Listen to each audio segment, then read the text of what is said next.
सभी दिव्यात्माओं को, ब्रह्मर्षि कटवर्ती वीर राघव गारू और उनकी जो टीम है उनकी तरफ से और मेरी तरफ से आप सभी का इस सेशन में हार्दिक स्वागत है।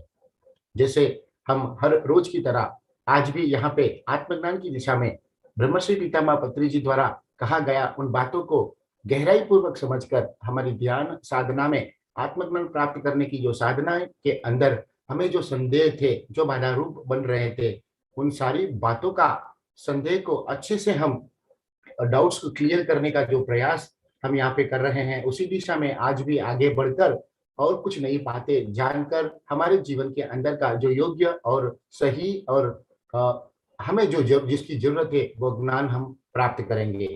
तो मैं आगे का जो प्रवचन है मैं उनके लिए ब्रह्मर्षि वीर राघवराव गारू को आमंत्रण दूंगा कि वो हमको उनके जो आत्मज्ञान है उनसे हम मंत्रमुग्ध करें। Over to you sir, thank you. नमस्ते, अंदर की नमस्कार। आप सबको कटवर्ती वीर राघवराव गारू जी का नमस्कार। ప్రారంభించే ముందు గురువు గారు బ్రహ్మర్షి పత్రి గారికి ఒక్కసారి మనం ధన్యవాదాలు చెప్పుకుంటూ ఈ कार्यक्रम को स्टार्ट करने से पहले हमारे जो गुरु जी है ब्रह्मर्षि पितामह पत्री जी को एक बार धन्यवाद देंगे।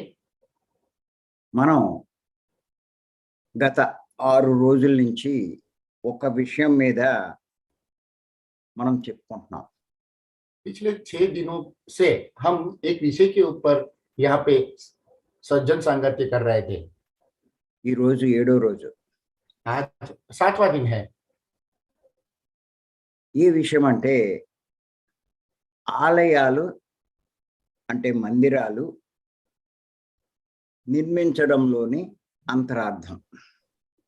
अभी जो विषय चल रहा है वो मंदिर बनाने के पीछे जो गर्भित सत्य है वो अंतरार्थ है, उसको जानने का प्रयास हम कर रहे हैं। ఇంకేతంటే పత్రి గారు సత్యాన్ని ఆశ్రయించమంటారు। क्योंकि पत्री जी हमेशा सत्य का आश्रय लेने की प्रेरणा देते हैं। కారణం ఏమిటంటే సత్యమే దైవం కాబట్టి। क्योंकि सत्य ही देवत्व है, इसीलिए वो हमें ये बात बताते हैं। ఆ సత్యాన్ని అంటే దైవాన్ని ఆశ్రయించిన వారు మోక్షాన్ని పొందగలరు। जो ये सत्य को आश्रय देंगे वही मोक्ष को प्राप्त कर सकते हैं సమస్తము పొందగలరు। और दुनिया के समस्त वस्तु हम प्राप्त कर सकते हैं। అంచేత సత్యాన్నే ఆయన ఆశ్రయించమంటారు। इसीलिए वे हमेशा सत्य का आश्रय देने के लिए प्रेरणा देते रहते हैं।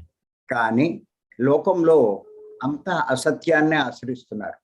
लेकिन दुनिया में सभी लोग असत्य को ही आश्रय देने की वजह से वो मिसगाइड हो रहे हैं। అంచేత మరి అసత్యం ఏది అంటే విగ్రహం। इसलिए जो असत्य क्या है वो है मूर्ति का आराधना करना। సత్యం ఏది అంటే ఆత్మ। जो सत्य है वो है आत्मा है। అంచేత ఆ విగ్రహం అన్నది మనము తయారు చేసింది। इसलिए जो मूर्ति को हमने जो बनाया है वो हम स्वयं है। ఆత్మ అంటే భగవంతుడు మనల్ని తయారు చేశాడు। आत्मा स्वरूप जिसको भगवान के द्वारा हमें प्राप्त किया हुआ है। అంచేత ఏమిటి అంటే పత్రి గారు చాలా స్పష్టంగా చెప్తూ ఉంటారు, విగ్రహారాధన కాదు సత్యారాధన చేయాలని। इसलिए हमारे ये गुरु पत्री जी हमें हमेशा स्पष्ट रूप से कहते हैं मूर्ति का आराधना नहीं, आत्मा का आराधना, सत्य का आराधना करना चाहिए। అంచేత చాలా మందికి సందేహం, మరి ఈ మందిరాలు ఇవన్నీ ఎందుకు నిర్మించబడ్డాయి? గొప్పవాళ్ళే కదా ఇవన్నీ నిర్మింప చేశారు, మరి వాళ్ళు ఎందుకు ఇవన్నీ నిర్మించారు, ప్రోత్సహించారు అని సందేహం వ్యక్తం చేస్తూ ఉంటారు।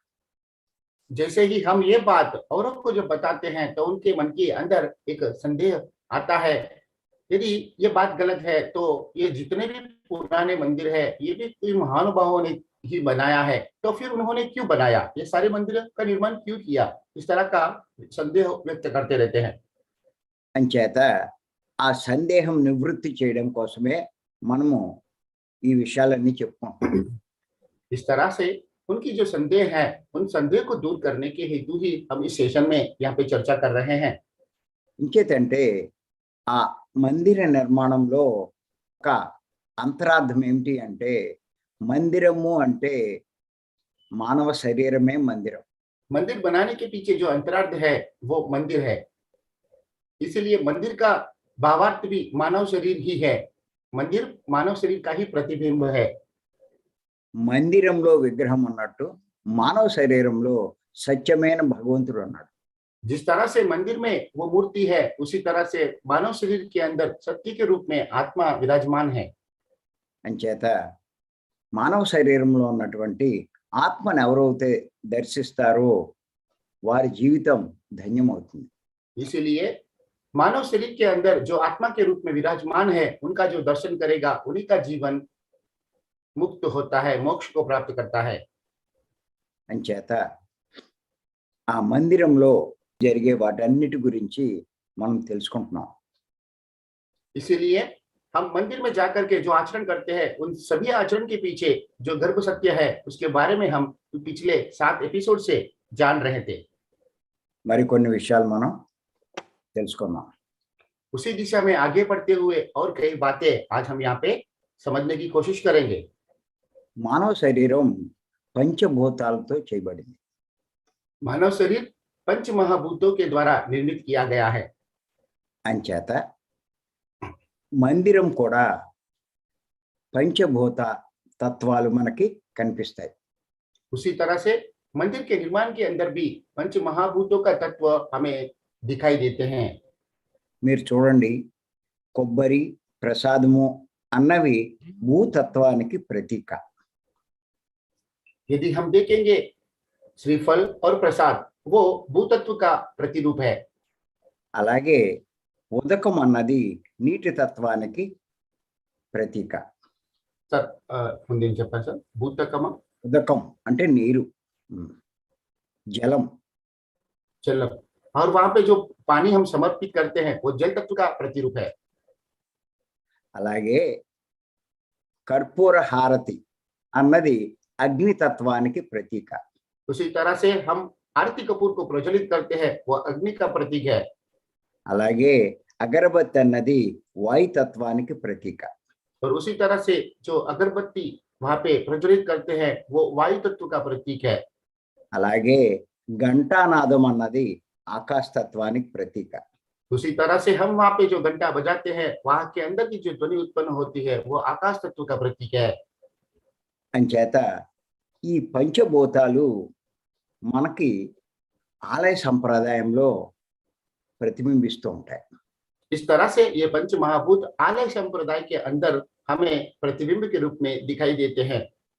అంతేకాదు మనము ఈ పంచభూతాలతోటే ఆరాధనలు చేస్తూ ఉంటాం. इतना ही नहीं, हम इन पंच महाभूतों के द्वारा ही साधना करते रहते हैं. అంటే మనం కొబ్బరి, ఈ ప్రసాదం ఇవన్నీ సమర్పిస్తున్నామంటే భూతత్వంతో ఆరాధిస్తున్నామని అర్థం.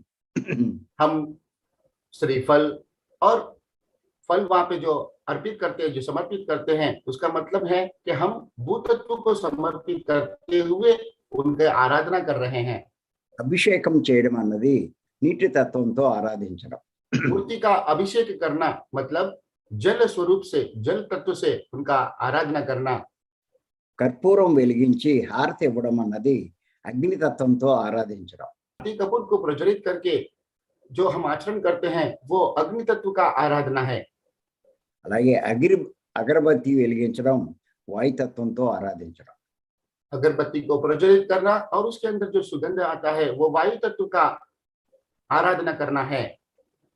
అలాగే గంట మోగించడం అన్నది ఆకాశతత్వంతో ఆరాధించడం. इसी तरह से जो घंटा वहां पे बजाते हैं वो आकाश तत्व से आराधना करने का प्रतिबिंब है.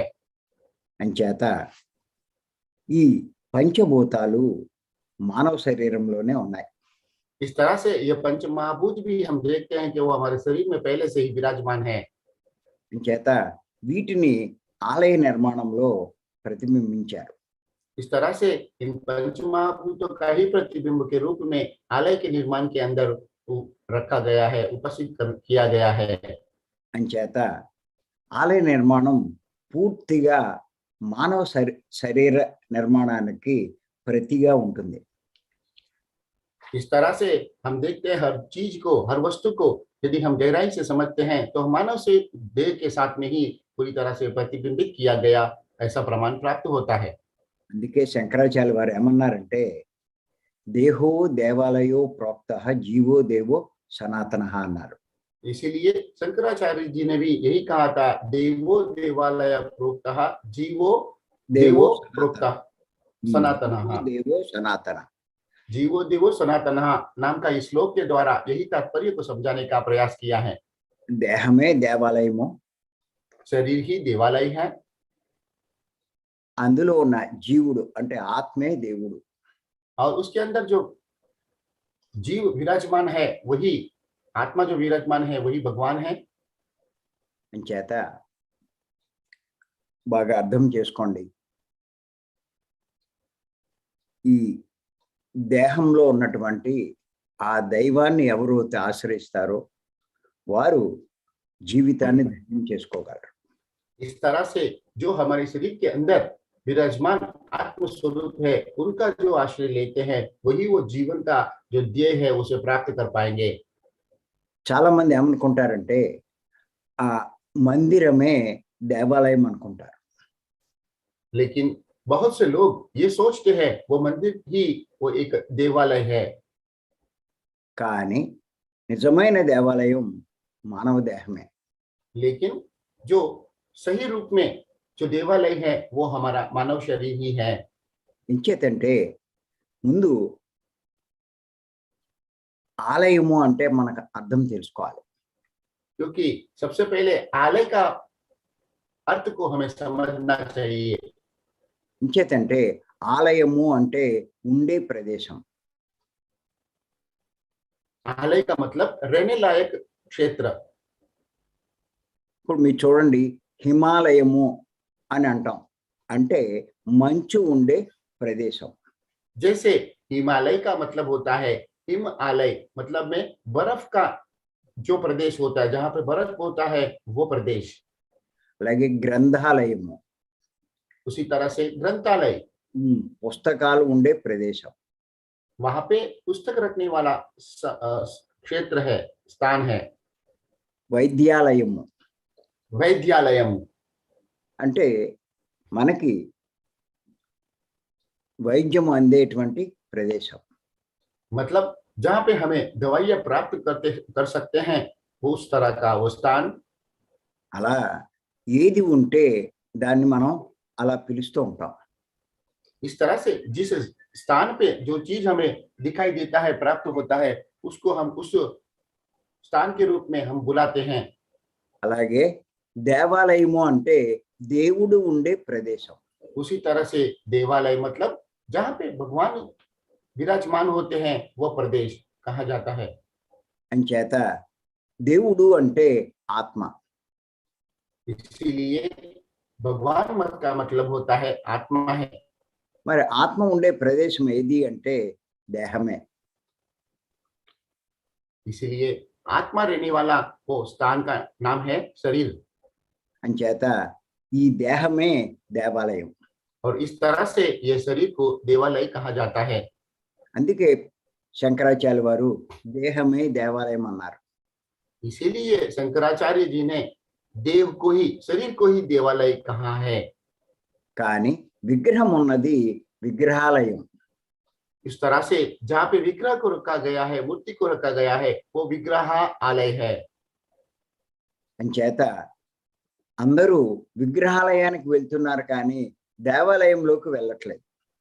इस तरह से हम समझ सकते हैं, हम आज तक जो लोग जहाँ जाते थे भगवान को रूप दर्शन करने के लिए, जिस मंदिर में जाते हैं उसे विग्रहालय कहना चाहिए, लेकिन जहाँ पे भगवान स्थित है उसे देवालय ही कहना चाहिए, वहां पे नहीं जा रहे हैं।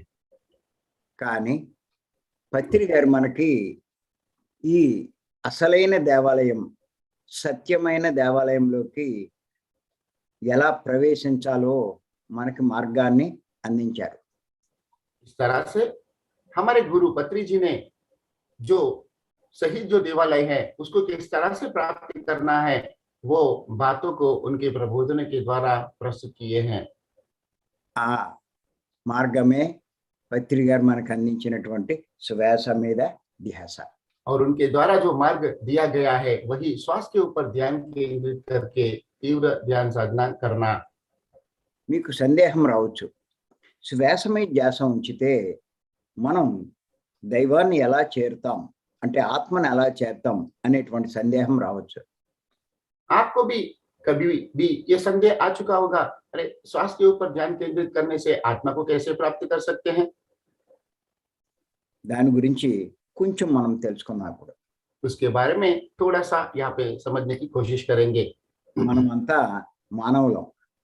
हम सब मानव हैं। మానవుడు అంటే మూడు కలిపి మానవుడు. मानव मतलब 3 चीजों से बना हुआ शरीर है। శరీరము, एक पहला शरीर, మనస్సు, दूसरा मनुष्य, ఆత్మ. तीसरा आत्मा। ఇప్పుడు ధ్యానం చేసేటప్పుడు మనం కళ్ళు మూస్తాం. जैसे ही हम ध्यान करने से पहले सबसे पहले आंखें बंद कर लेते हैं। ఎప్పుడైతే కళ్ళు మూస్తామో మనకి శారీరక స్థితి ఉండదు. जैसे ही हम आंखें बंद कर लेते हैं तो हमारा शरीर स्थिति नहीं रहता है। అప్పుడు మనకి ఆలోచనలు వస్తాయి, యోచనలు. उस वक्त हमें बहुत तरह के विचार आते रहते हैं అప్పుడు మనం కట్ చేసి శ్వాస మీద పెడతాం. और उन विचारों को बंद करके उसे श्वास के ऊपर केंद्रित करने की कोशिश करेंगे। ఎప్పుడైతే శ్వాస మీద ధ్యాస ఉంచామో మెల్లిమెల్లిగా ఆలోచనలు తగ్గుతాయి. जैसे ही हम श्वास के ऊपर ध्यान केंद्रित करते हैं धीमे धीमे से सभी विचार बंद हो जाते हैं। కాసేపటికి ఆలోచనలన్నీ అయిపోతాయి. थोड़े समय के बाद सभी तरह के विचार बंद हो जाते हैं। ఇప్పుడు మనసు కూడా ఉండదు. उस स्थिति में हमारा मन भी नहीं रहता है। ఉండేది ఆత్మ ఒకటే. फिर उस वक्त जो रह जाता है वो सिर्फ आत्मा ही है ఆ ఆత్మే దైవం. और वही आत्मा दैवत्व है।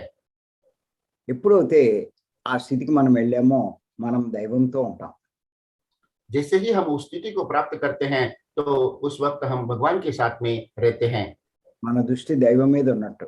हमारी दृष्टि भगवान के साथ भगवान के ऊपर होने का प्रतीत होता है। ఎప్పుడైతే ఆ దైవంతో మనం ఉంటామో గంటలు గంటలు మనం అలా కూర్చోగలిగితే మనం దైవానికి దగ్గర అవుతూ ఉంటాం. उस स्थिति में जैसे ही हम बैठते हैं घंटों तक आराम से बैठ पाते हैं तो उस वक्त हम भगवान के बहुत समीप होने का महसूस कर सकते हैं। అంతేకాదు అలా ఉండగా ఉండగా ఉండగా ఆ లక్షణాలు మనకు వస్తాయి. जैसे ही हम भगवान के समीप होते हैं और उनके साथ में रहने की वजह से कुछ दिनों के बाद कुछ महीनों के बाद में वो ईश्वरीय तत्व हमारे शरीर के अंदर प्रवेश करने लगते हैं మనలో ఉన్నటువంటి దోషాలన్నీ పోతాయి. और इस तरह से हमारे अंदर जो दोष है जो दुर्गुण है वो सारे धीमे धीमे से स्वतः ही दूर होने लगते हैं మనలో దైవ లక్షణాలు ప్రవేశిస్తాయి. और हम में वो दैव लक्षण प्रवेश करने लगते हैं। మీరు చూడండి, ఒక మ్యాగ్నెట్ కి మనం ఒక గుండు సూది మనం దగ్గరగా పెట్టామనుకోండి, ఓ మ్యాగ్నెట్ కి గుండు సూది దగ్గర పెడితే కొన్ని గంటల్లో ఆ మ్యాగ్నెట్ యొక్క శక్తి ఈ గుండు సూదికి వస్తుంది. यदि हम एक उदाहरण को यहाँ पे प्रस्तुत करेंगे, यदि हमारे पास कोई लो चुंबक है, मैग्नेट है, उसके समक्ष में एक छोटा सा पिन को हम रखेंगे थोड़े समय के बाद, थोड़े समय के लिए, और उस थोड़े समय के बाद में उस पिन को निकाल देंगे तो उस पिन के अंदर भी वो चुंबकीय शक्ति प्रवेश कर लेती है। అంటే మనం దేనితో ఉంటే ఆ లక్షణాలు మనకు వస్తాయి. इसका मतलब यह है हम जिनके संगति में रहते हैं, जिनके साथ में रहते हैं, उनके लक्षण हम में प्रवेश करते हैं। ఇక్కడ మనం దైవంతో ఉంటున్నాం. और यहाँ पे ध्यान में हम देवत्व के साथ में रहते हैं, చేత మనకి దైవ లక్షణాలు వస్తాయి. इसीलिए हमें वो देव का लक्षण हमें प्राप्त होते हैं। ఇంచేతంటే మనమే కనుక ఒక 3 నెలలు తాగుడు తాగేవాడితో ఉంటే మనకి తాగే అలవాటు వచ్చేస్తుంది. यदि हम 3 महीने एक दारू पीने वाले व्यक्ति के साथ में हम दोस्ती करेंगे तो हमें भी वो दारू पीने वाले के लक्षण ही प्राप्त होते हैं। మనం పేకాడేవాడితో ఉంటే మనకి పేకాట అలవాటైపోతుంది. और जो जुआ खेलता है, पत्ते खेलता है, उनके साथ में यदि हम समय व्यतीत करेंगे तो हमें भी वही लक्षण प्राप्त होते हैं। కన్నాలేసేవాడితో ఉంటే, దొంగతనాలు చేసేవాడితో ఉంటే ఆ లక్షణాలు మనకొచ్చేస్తాయి. यदि कोई चोर है और उनके साथ में दोस्ती करके उनके साथ में समय प्रसार करेंगे तो हमें भी वो चोरी करने वाले व्यक्ति का ही लक्षण प्राप्त होते हैं।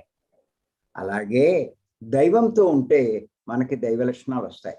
उसी तरह से यदि हम भगवान के साथ में रहेंगे, उनके साथ में समय व्यतीत करेंगे तो हम में भी वो ईश्वरीय शक्तियां, देवों का लक्षण हमें प्राप्त होते हैं। ప్రతి మానవుని యొక్క లక్ష్యం దైవ లక్షణాలు పొందడమే. सभी इंसानों का, सभी आदमियों का जो लक्षण है वो देवत्व को प्राप्त करना ही है। అలాగా ధ్యానం ద్వారా ఆ దైవంతో ఉన్న వాళ్ళందరూ కూడా మెల్లిమెల్లిగా దైవ స్థితికి ఎదగడం జరిగింది. इस तरह से जो व्यक्ति ध्यान स्थिति में ज्यादा समय व्यतीत करते हैं और उसमें लीन होते हैं, वो सब उस परम स्थिति को प्राप्त कर चुके हैं। అలాంటి వాళ్ళే స్వామి వివేకానంద, రామకృష్ణ పరమహంస, కబీరు, రమణ మహర్షి, ఇలాంటి వాళ్ళంతా. उन्हीं में से स्वामी विवेकानंद, रमण महर्षि, कबीर इत्यादि महानुभाव उनमें से है। అంచేత అదే రకమైనటువంటి ధ్యానం మనం చేస్తే మనం కూడా దైవాలం అవుతాం. इसी तरह से उस तरह का ध्यान साधना में यदि हम लीन हो जाते हैं तो हम भी वो ईश्वरीय शक्तियों को प्राप्त कर सकते हैं। మనం విగ్రహంతో ఉంటే ఈ లక్షణాలు రావు. यदि हम मूर्ति के साथ में रहेंगे तो हमें इस तरह का कोई भी लक्षण प्राप्त नहीं होते हैं। కానీ ఆత్మతో ఉంటే ఖచ్చితంగా ఈ లక్షణాలు వస్తాయి. यदि हम आत्मा के साथ में रहेंगे तो जरूर हमें यह सारी लक्षण प्राप्त हो सकते हैं। ఇంచేతంటే ఈ దైవం గురించి చాలా మందికి అవగాహన లేదు. क्योंकि यह देवत्व के बारे में बहुत से लोगों को मालूमात नहीं है। అందరికీ దేవుడు ఉన్నాడని తెలుసు, सबको भगवान है ये बात तो पता है, కానీ ఎలా ఉంటాడో తెలీదు. लेकिन कैसे रहते हैं ये कोई भी नहीं जानते हैं। ఎక్కడ ఉంటాడో తెలీదు. कहाँ रहते हैं ये भी नहीं जानते हैं। ఆయన్ని ఎలా ఆశ్రయించాలో తెలీదు. उनको कैसे आश्रय देना है वो भी नहीं जानते हैं। ఆయన్ని ఎలా పొందాలో తెలీదు. कैसे उनको प्राप्त करना ये भी नहीं जानते हैं।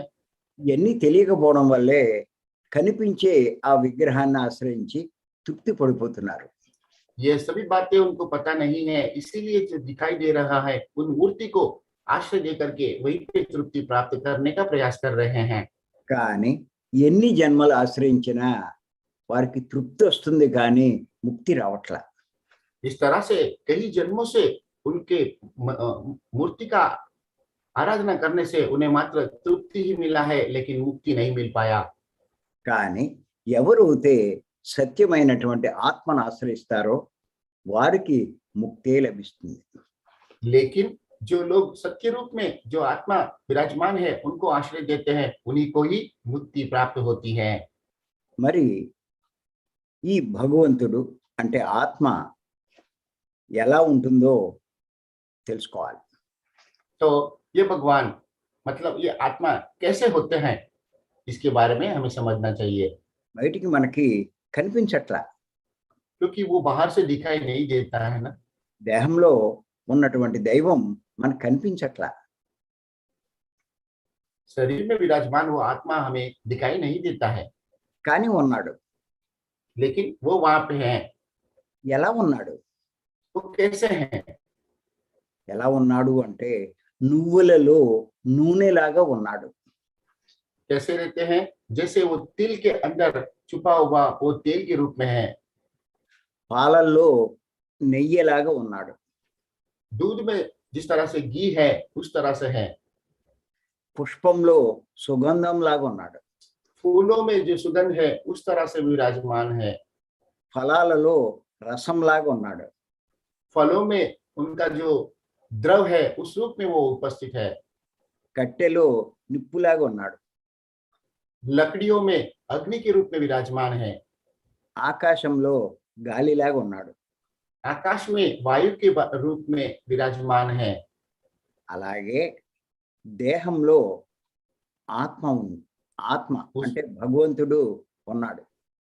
उसी तरह से हमारे शरीर के अंदर आत्मा के स्वरूप में विराजमान है। ఇక్కడ మీరు చూడండి, నువ్వుల్లో నూనె రావాలంటే కొంత కృషి చేయాలి. आप यदि वो तिल को लेकर के तिल में से वो तेल को बाहर निकालना है तो हमें कुछ कृषि करना पड़ता है, मेहनत करना पड़ता है। అంటే దేహంలో ఉన్న ఆత్మ లభించాలంటే కొంత సాధన చేయాలి. उसी तरह से यदि शरीर के अंदर विराजमान आत्म स्वरूप को प्राप्त करना है तो थोड़ा साधना तो करना ही पड़ेगा। మరి ఆ సాధనా మార్గమే బ్రహ్మర్షి పత్రి గారు మనకు అందించినటువంటి శ్వాస మీద ధ్యాస. वो साधना मार्ग ही ब्रह्मर्षि पितामह पत्नी द्वारा दिया गया वो श्वास के ऊपर ध्यान केंद्रित करने वाली साधना है। ఇంకేతంటే ఈ ఒక్క మార్గమే, శ్వాస మీద ధ్యాస ఒక్కటే భగవంతుని పొందే మార్గం. क्योंकि ये एकमात्र साधना है श्वास के ऊपर ध्यान केंद्रित करना, इसी से हम भगवान को प्राप्त कर सकते हैं। అంతే తప్ప ఇంక ఏ రకమైన ధ్యానం వల్ల ఇది సాధ్యం కాదు. इतना ही है, लेकिन किसी भी तरह का साधना करने से हमें इस तरह का देवत्व को प्राप्त नहीं कर सकते हैं। ఇంకేతంటే శ్వాస మీద ధ్యాస ఉంచినప్పుడే మనం దేహాన్ని దాటి మనసును దాటి దైవాన్ని చేరుకుంటాం. क्योंकि जिस समय पे श्वास के ऊपर ध्यान केंद्रित करते हैं उसी अवस्था में हम शरीर से आगे बढ़ करके आत्मा मन को पूरी तरह से सुषुप्त करके आत्मा तक पहुंच पाते हैं। కానీ ఇప్పుడు అందరూ ఏం చేస్తున్నారు అంటే గైడింగ్ మెడిటేషన్ చేస్తున్నారు. लेकिन सब लोग क्या करते हैं, गाइडेड मेडिटेशन के द्वारा ध्यान करने की प्रयास कर रहे हैं। వాళ్ళు కళ్ళు మూస్తున్నారు. वो लोग भी आंखें तो बंद कर लेते हैं। దైవ స్థితి, ఇది శరీర స్థితి ఉండదు. उनका भी शरीर स्थिति तो नहीं रहता है, కానీ వాళ్ళు ఏయో మాటలు చెప్తూ ఉంటారు. लेकिन वो निरंतर कुछ बातों को सुनने का प्रयास कर रहे हैं। ఎప్పుడైతే వాళ్ళు మాటలు చెప్తూ ఉంటారో వీళ్ళు వింటూ ఉంటారు, మనసుతో వింటూ ఉంటారు.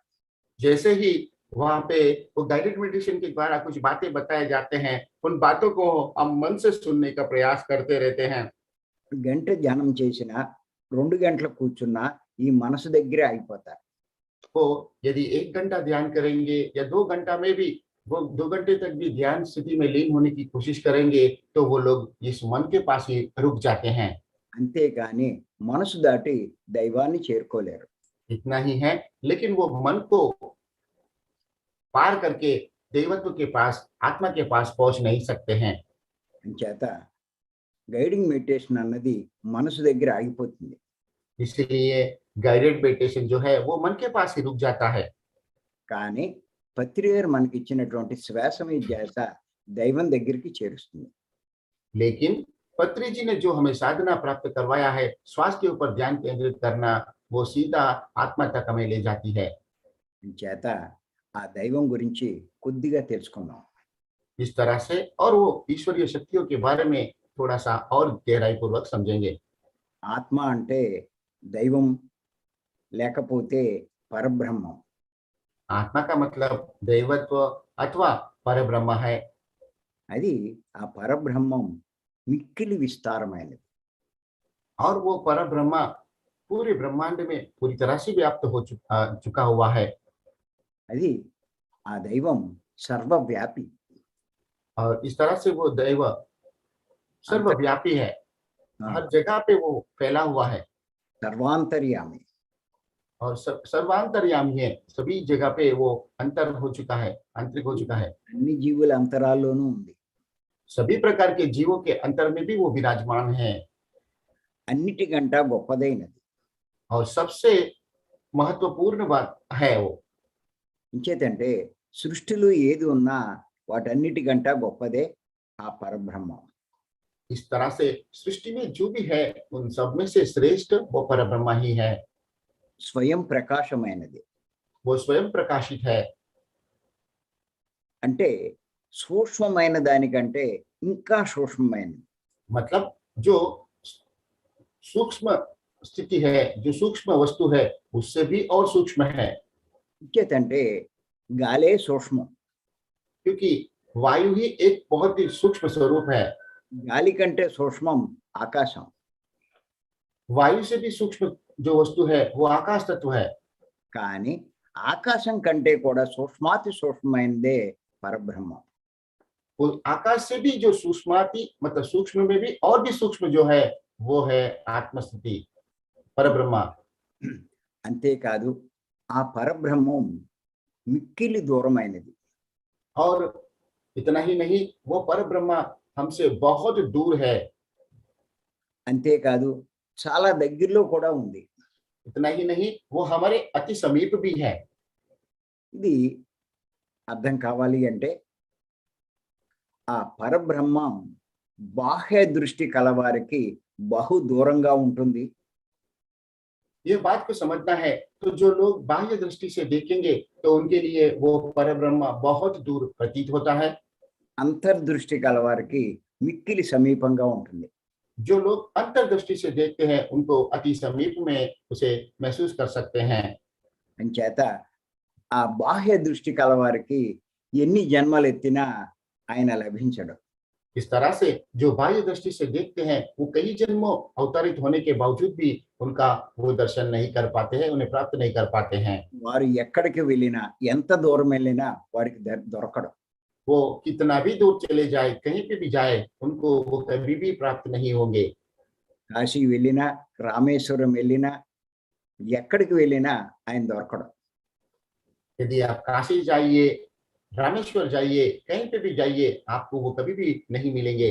మక్కా వెళ్ళినా జెరూసలం వెళ్ళినా దొరకడు. आप मक्का जाइए या फिर यरूशलेम भी जाइए तो भी वो आपको नहीं मिलेंगे। కానీ ఎవరైతే లోపలికి వెళ్తారో వారికే లభిస్తాడు. लेकिन जो लोग अंदर प्रवेश करते हैं उनको जरूर वो मिल जाते हैं। అంచేత ఆ పనే ఇప్పుడు మనం చేస్తున్నాం. इसीलिए वही कार्य हम सब कर रहे हैं। ఇది ఎవరైతే విశ్వాసంతో మరి చేస్తారో ఖచ్చితంగా వారు ఆ దైవాన్ని పొందగలుగుతారు. यह साधना जो लोग पूरी तरह से भरोसा रख करके ये साधना करेंगे उनको ही वह प्राप्त होता है। మరి అదే మనం ప్రతిరోజు ఉదయాన్నే చేస్తున్నాం మనం. और यही हम सब हर रोज सुबह कर रहे हैं। నిజంగా మనమంతా కూడా చాలా అదృష్టవంతులం. वास्तव में हम सब बहुत ही सौभाग्यवान हैं, बहुत ही हम नसीब वाले हैं। ఇంకేతంటే ఆ పరబ్రహ్మాన్ని పొందే అవకాశం మనకే ఉంది. क्योंकि उस परब्रह्म को प्राप्त करने का मौका हम ही को है। ఇంకేతంటే మహర్షులు ఋషులు యోగులు ఎంతో మంది ఈ ఆత్మస్వరూపాన్ని పొందగలిగారు. क्योंकि कहीं ऋषि महर्षि और परमात्मा है, वो लोग भी इसी तरह से इसी मार्ग पर चलते हुए वो आत्म स्वरूप को प्राप्त कर चुके हैं, ఆత్మ జ్ఞానాన్ని కూడా పొందారు. आत्म ज्ञान को भी प्राप्त कर चुके हैं। చేత ఆ ఆత్మ జ్ఞానం చేత పరమ తృప్తిని కూడా పొందగలిగారు. और उस तरह से वो आत्म ज्ञान के द्वारा परम तृप्ति को भी उन्होंने प्राप्त किया है। వారు ఆత్మస్వరూపులుగా జీవించగలిగారు. और वो आत्म स्वरूप के रूप में जीवन बिता चुके हैं। వారికి రాగాది దోషాలు పోయినాయి. उनको राग आदि दोष चले गए हैं మిక్కిలి శాంతిగా జీవించారు. और परम शांति को वो प्राप्त कर चुके हैं। అంచేత వాళ్ళు ఆ పరబ్రహ్మాన్ని పొంది సమస్తాన్ని పొందగలిగారు. इस तरह से वो परब्रह्म को प्राप्त करके सब कुछ प्राप्त कर चुके हैं। అంచేత ఎవరైతే ఈ పని చేస్తారో వాళ్ళు జ్ఞానులు అవడమే కాదు బ్రహ్మ జ్ఞానులు కూడా అవుతారు. इस तरह से जो लोग ये कार्य करते हैं वो सिर्फ ज्ञानी ही नहीं परब्रह्मा भी बन जाते हैं। ఇంకేతంటే ఈ ధ్యాన మార్గంలోకి వచ్చిన మనకి ఈ ఆత్మను ఆశ్రయించే మనకి మొదట జ్ఞానం వస్తుంది. क्योंकि जो ध्यान मार्ग में आकर जो ध्यान में लीन होते हैं सबसे पहले उनको परब्रह्मा ही प्राप्त होते हैं। మొదట జ్ఞానం వస్తుంది. सबसे पहले उनको ज्ञान प्राप्त होता है, तत्पश्चात परब्रह्मा उन्हें प्राप्त होता है। జ్ఞానం పొందడం వల్ల మనకున్న పాపాలన్నీ పోతాయి. जैसे ही हम ज्ञान ज्ञान को प्राप्त करते हैं, तब तक हमने जो पाप किए हैं वो सब पाप हम चले जाते हैं, पाप कर्म का फल चला जाता है। అంటే దుఃఖంలోంచి బయటపడతాం. मतलब हम दुख से बाहर आ जाते हैं బ్రహ్మ జ్ఞానం పొందడం వల్ల మోక్షమే పొందుతాం. और ब्रह्म ज्ञान प्राप्त करने से हमें मोक्ष ही प्राप्त होता है। అంచేత మోక్షము అంటే జన్మలేని స్థితి. इस तरह से मोक्ष मतलब जन्म रहित जीवन। అంచేత తెలుసుకోండి, ఒక పండు కావాలి అంటే అది పుష్పం ద్వారానే లభిస్తుంది. इसीलिए आप ये बात को समझ लीजिए, यदि आपको कोई फल चाहिए तो वो पहले फल के रूप फूल के रूप में ही हमें प्राप्त होता है। అలాగే ఆత్మ జ్ఞానం కావాలి అంటే ధ్యానం ద్వారానే లభిస్తుంది. इसी तरह से यदि आत्मज्ञान प्राप्त करना चाहते हैं तो वो ज्ञान के द्वारा ही संभव है। అంతేకాదు పెద్దలు ఏం చెప్పారంటే ఓడ లేకపోతే నదిని మనం దాటలేం. इसीलिए हमारे पूर्वज कह चुके हैं, यदि हमको नदी को पार करना है तो हमें एक नाव की आवश्यकता है।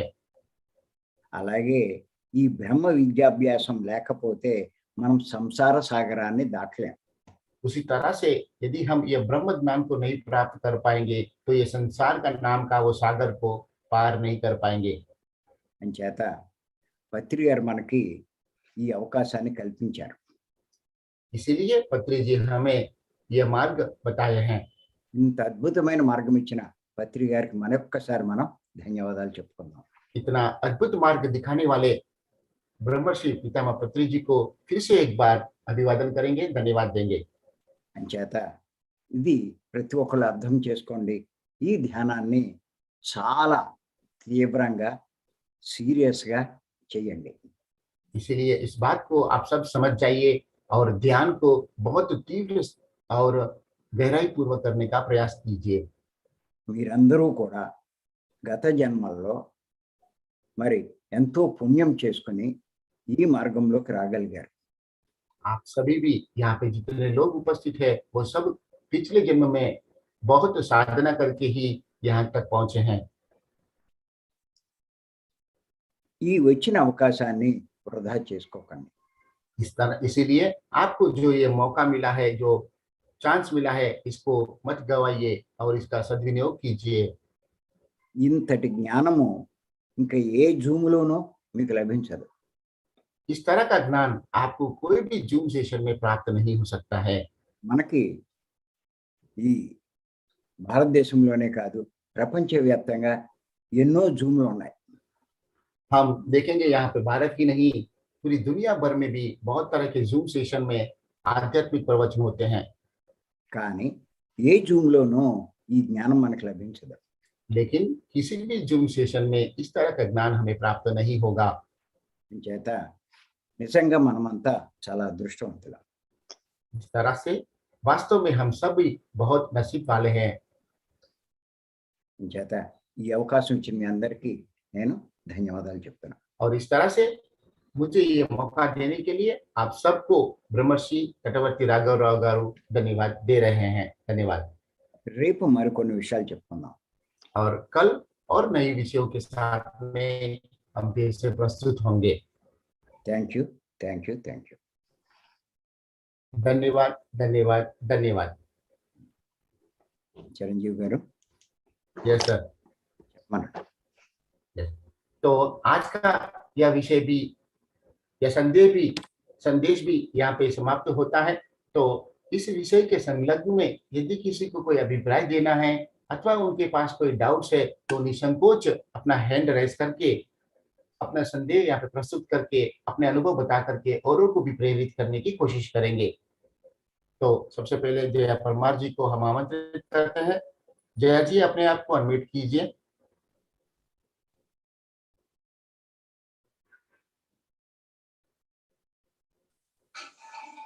आत्मबंधन नमस्ते।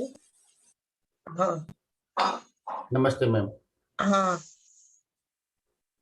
चटवर्ती सर ने बहुत ही सुंदर तरीके से समझाया है कि जो सत्य है वही देवत्व है। जो सत्य में क्या है कि हम आत्मा है हम लोग मंदिर में जाके भी उससे प्रतीक मानते ही है, लेकिन क्या है, हमें वहां पे जाके भी जब भी हम ध्यान में लीन होते हैं तो वही सत्य हम लोग प्राप्त करते हैं, देवत्व प्राप्त करते हैं। देह देवालय है, वही हमें भूलना नहीं चाहिए। और जो शंकराचार्य सारे योगी हमें वही आचरण करना सिखाते हैं। ब्रह्मा ऋषि पत्री जी ने भी हमें वही ज्ञान पे आगे बढ़ने के लिए कहा है कि वह साधना करते करते ही हम लोग आगे बढ़ सकते हैं। बहुत ही तत्वश्री तत्वती जी ने हमें बहुत ही अच्छी तरह एक्सप्लेन किया है, बहुत ही अच्छा करा है कि हमारे शरीर में तीन है, हम लोग मनुष्य है, फिर आत्मा है। तो हम लोग हमारा चीज तो उसी से हम लोग साधना देवालय है कि मंदिर है, वही हम अपना शरीर है। तो मंदिर में जाके ध्यान करने से अपना मन लीन होता है, तो हमें शांति भी प्राप्त होती है, लेकिन वहां जाके मूर्ति में अटक नहीं जाना है और हमें आत्मा का ज्ञान करना चाहिए। सर बहुत ही अच्छी तरह समझाते हैं, बहुत ही मेरा बहुत ही thank you madam. Sir thank you Geeta Jaya ji, धन्यवाद। सुगुणा। सुगना जी।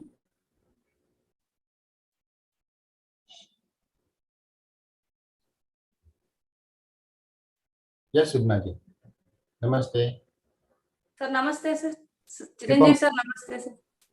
नमस्ते। सर आज मैं मंदिर में जो पंचभूत तत्व रहता है बोले ना साहब ने, गुरु जी ने, तो आज नया सुनी हूँ सर। मैं तेलुगु क्लास में तो मिस हो गया शायद, आज सुनने को मौका मिला। कल तक तो मंदिर का अंतरार्ध, मंदिर में जाने का अंतरार्ध सुने हैं।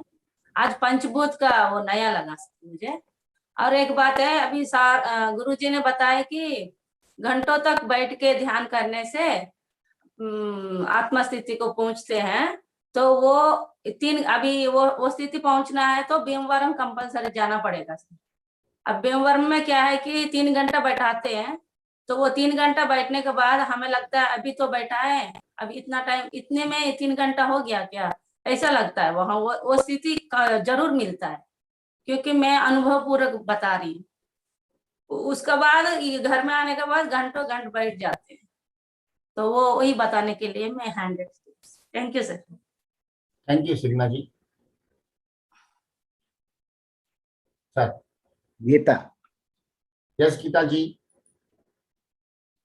नमस्ते गीता जी। एक minute sir, 1 second. Yes okay. Can you hear me sir? आप सुन सकते हैं? यस, आपका आवाज क्लियर है मैम। पहला आपको तटवर्ती श्री राघराव सर को और आपको और पत्री जी सर को मेरा आत्मवंदन। आज बहुत कुछ सीखने को मिला, बहुत कुछ सीखने को मिला। मैं लिख के रखी हूँ आज कैसे मंदिर ही भगवान है, मंदिर में ही मानव शरीर है, उसका आपने बहुत कुछ एग्जाम्पल्स दिया। और कितने देवालय, जैसे देवालय को हम देवालय नहीं विग्रहालय कहना चाहिए, उसका मतलब समझाया। और आपने ये भी समझाया मैग्नेटिक अट्रैक्शन जैसे होते हैं, तिल में तेल होते हैं। कितना एग्जाम्पल्स दिया आपने, कितना एग्जाम्पल्स। शरीर के आगे बढ़ के ही आत्मा के ऊपर ध्यान करना चाहिए। और फाइनली आत्मज्ञान प्राप्त करने के लिए हमको ध्यान ही करना चाहिए, यही पत्री जी, ब्रह्म ऋषि पत्री जी ने बताया। मैंने आज बहुत कुछ ध्यान प्राप्त किया। मैं सब लिख के रखी हूँ, क्योंकि मेरे जैसे बहुत लोग संदेह में है, उनको सब मैं बता सकती हूँ। बहुत बहुत धन्यवाद। बहुत ही अच्छा रहा आज का सेशन, बहुत ही अच्छा रहा। इतना एग्जाम्पल्स दिया आपने, इतना एग्जाम्पल्स दिया, मेरे बहुत कुछ संदेह निकल गया और मैं दूसरों को भी बता सकती हूँ। और एक बात है, मैंने तेलुगु सीखने के लिए ठान लिया है। आपके बात सुनने के बाद मुझे ऐसा लगता है मुझे तेलुगु सीखना ही चाहिए। चिरंजीवी सर से मैं तेलुगु सीख लूंगी। थैंक यू, धन्यवाद धन्यवाद धन्यवाद। చెప్పండి సార్, మీరు ఈరోజు సెషన్ లో స్టార్టింగ్ నుండి ఇప్పటి వరకు ఏదైతే చెప్పారో చాలా క్లియర్ గా చెప్పారు. ప్రతి విషయం ఆమె నోట్ చేస్తున్నారు. ఏ విధంగానైతే మనం ప్రతి ఎగ్జాంపుల్స్ తోని చాలా డీటెయిల్ గా వారికి చెప్పామో, మనం ప్రతి ఆలయానికి ఒక్కొక్క పేరు పెట్టాము. గ్రంథాలయం అని, పుస్తకాలయం అని, విద్యాలయం అని. సో అదే విధంగా మూర్తి ఉండేదాన్ని విగ్రహాలయం అని చెప్పడం అనేది అది చాలా సత్యము అని తెలుసుకున్నది. అదే తర్వాత మనలో ఉన్నటువంటి ఆ భగవంతుడిని మన శరీరంలో ఉంటాడు కాబట్టి ఇది శరీరం కాదు, ఇది దేవాలయం అని మీరు ఎగ్జాంపుల్ చెప్పారు. అది చాలా స్పష్టంగా అర్థమైపోయిందని చెప్పారు. తర్వాత ఆ నువ్వులో ఉన్న నూనె గురించి చెప్పారు. ఏ విధంగా ఆ నూనెను బయటకు తీసుకురావాలో, అదేవిధంగా ఆత్మస్వరూపాన్ని ఏ విధంగా మనం చేరుకోవాలో దానికి సాధన మార్గం అవసరమని ఆ విషయాన్ని కూడా చెప్పారు. మరి శరీరాన్ని దాటిన తర్వాతనే మనము ఆత్మతత్వాన్ని పొందగలమని, మళ్ళీ తర్వాత మీరు శరీరంలో మానవ దేహంలో 3 రకాలైనటువంటి స్థితులు ఉన్నాయి. శరీరము, మనస్సు, ఆత్మ. ఈ శరీరము మనసును దాటితేనే మనం ఆత్మను చేరుకోగలుగుతాము అనే విషయాన్ని కూడా ఆమె చెప్పారు. మీరు చెప్పినటువంటి ఎగ్జాంపుల్స్ చాలా స్పష్టంగా అర్థమయ్యాయి. చాలా ఎగ్జాంపుల్ చెప్పారు. దీనివల్ల నాలో ఉన్నటువంటి సందేహాలన్నీ కూడా దూరం అయిపోయాయి. ఈ రోజు సెషన్ చాలా చాలా బాగా నాకు లాభంగా అనిపించింది. చాలా అద్భుతంగా ఈ రోజు సెషన్ జరిగింది. మీకు మరొకసారి ధన్యవాదాలని కూడా చెప్తున్నారు సార్. ఈ విషయాలన్నిటిని నోట్ చేసుకున్నాను. ఎందుకంటే నాలాంటి వారు చాలా వారికి ఇలాంటి సందేహాలు ఉండొచ్చు. వారికందరికి కూడా నా వంతు ప్రయత్నం నేను చేసి వారి సందేహాలను కూడా నేను దూరం చేసే ప్రయత్నం చేస్తున్నానని చెప్తున్నారు. మీకు ప్రత్యేకంగా ధన్యవాదాలు చెప్తున్నారు sir. Sir thank you madam. Thank you Geetaji. తర్వాత ఇక్కడ ఒక విషయం ఏంటంటే ప్రతి ఒక్కరూ చెప్పే విషయాలు రాసుకోవాలి. ఇది కంపల్సరీ. ఈ విషయాలు మళ్ళా దొరకవు. तटवर्ती राघवराव गारू जी का स्पष्ट संदेश है। यहाँ पे जो भी लोग सेशन में उपस्थित होते हैं, 6:30 के बाद में जो संदेश हमें प्राप्त होते हैं, उन सभी संदेशों को एक नोटबुक में जरूर लिखना है, क्योंकि यह सारी बातें हमें याद नहीं रहते हैं। इसलिए जी गीता जी जैसे लिखते हैं वैसे हर किसी को लिखना चाहिए, और वही चीज आपका एक ग्रंथालय बनेगा, और यही चीज आपका ज्ञान साधना को प्राप्त करने का वो एक अति महत्वपूर्ण पुस्तक बन जाएगा। इसीलिए ये बात को ध्यान में रखकर के हर कोई नोटबुक और पेन के साथ में उपस्थित होंगे। धन्यवाद सर। ఇంచేతంటే ఇదే విషయం మళ్ళా మీరు చెప్పడం సాధ్యం కాదు. क्योंकि इन सारी बातों को यदि आपको कहीं पे और प्रस्तुत करना है तो सभी तरह की बातों को आप नहीं रख सकते। यदि आपने नोट किया तो हर चीज को आप ऐसे ही बता सकते हैं और समझ सकते हैं। అంతేకాదు ఒక 6 మాసాలు పోయిన తర్వాతనే, ఏడాది పోయిన తర్వాతనే మనం రాసుకుంటే అది మళ్ళా మనం మననం చేసుకునే అవకాశం ఉంటుంది. इतना ही नहीं, 6 महीने के बाद या 1 साल के बाद में यदि इन सारी बातों को समझना है तो उस पुस्तक को जैसे खोल के हम पढ़ेंगे तो फिर से हम उन सारी बातों को पुनरावर्तित कर सकते हैं। ఇంచేతంటే శంకరాచార్య వారు ఈ విషయం చెప్పడం జరిగింది. ఆయన ఏమన్నారంటే ముందు శ్రవణం చేయాలి, తర్వాత మననం చేయాలి, అప్పుడే నిధిధ్యాసన అంటే ఆచరణ అన్నది వస్తుందని చెప్పారు. क्योंकि शंकराचार्य ने भी ये बात कहा है, सबसे पहले श्रवण मतलब श्रद्धापूर्वक सुन लेना चाहिए, फिर बाद में मनन मतलब उसे याद रखना चाहिए, इसके बाद में ही हम उसे आचरण में रख सकते हैं, मतलब निधि आशा मतलब साक्षात्कार भी उसके बाद में होगा। మరి ఈ శ్రవణం అన్నది మనం చేయగలం, కానీ మననం అన్నది మనం రాసుకుంటేనే చేయగలం. इस तरह से हम यहाँ पे इस सेशन में श्रवण मतलब बातों को अच्छे से सुन तो रहे हैं, लेकिन वो मनन की बात पे आके हम अटक जाते हैं, इसलिए हमें वो बात याद नहीं रहते हैं। इसीलिए हम उसे लिख लेना चाहिए ताकि वो सारी बात हमें कभी भी ओपन करके पढ़ सकते हैं।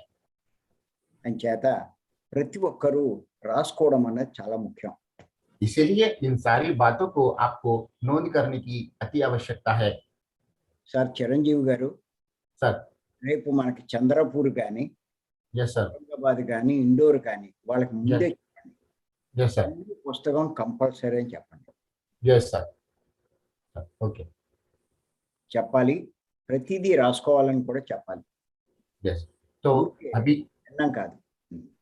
इसी सेशन में हम आगे के समय में जो चंद्रापुर में फरवरी 18, 19 और 20 तारीख को यह 3 दिन का आत्मज्ञान रेसिडेंशियल वर्कशॉप होने वाला है, और मार्च में 5, 6, 7 औरंगाबाद में भी यह 3 दिन का रेसिडेंशियल वर्कशॉप होने वाला है। उसी तरह से इंदौर में मार्च 18, 19 और 20 में भी ये वर्कशॉप होने वाला है। तो जो व्यक्ति भी वहां पे आएंगे तो कृपा करके अपना नोटबुक और पेन को अवश्य लाएंगे और हर बात को वहां पे आपको नोट करना है। उन 3 दिन के आत्मज्ञान शिविर के अंदर जो भी बात आपको वहां पे बताया जाएगा, उन सभी चीजों को आपको नोट करके रखना है। इसीलिए वहां पे उसकी सुविधा भी, आयोजकों को भी लिए भी ये संदेश है, यथासंभव उन सबके लिए नोटबुक और बॉल पेन का भी व्यवस्था करने के लिए प्रयास करें। धन्यवाद sir. Thank you sir, thank you. Thank you sir. ఈ హిందీ సెషన్ క్లోజ్ చేయాలి. यस सर, अभी हम इस तरह से यहाँ पे जो हिंदी सेशन की समाप्ति की घोषणा करते हैं। मिलते हैं कल सुबह के 4 बजे के साइलेंस मेडिटेशन के साथ। तब तक आप सबको धन्यवाद। Thank you, thank you, thank you. Thank you Charan.